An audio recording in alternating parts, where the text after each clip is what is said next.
In-steam muna natin bago natin alagyan ng design. Ayan, atin munang lagyan ng pin sa laces nang matansya natin kung sakto ba ang spacing sa ating gown. Are nga pala ay naipaship na natin noong October 7 sa Davao del Norte.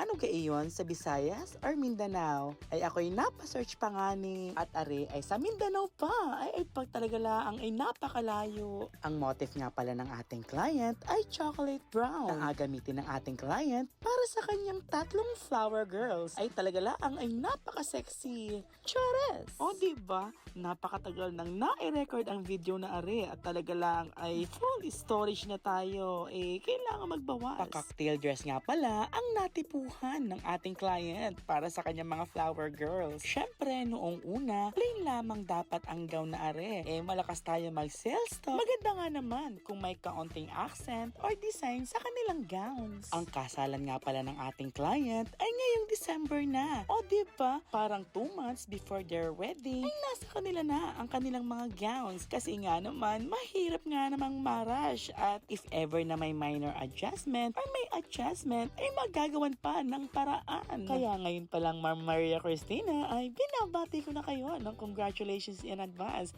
and best wishes. Cheers!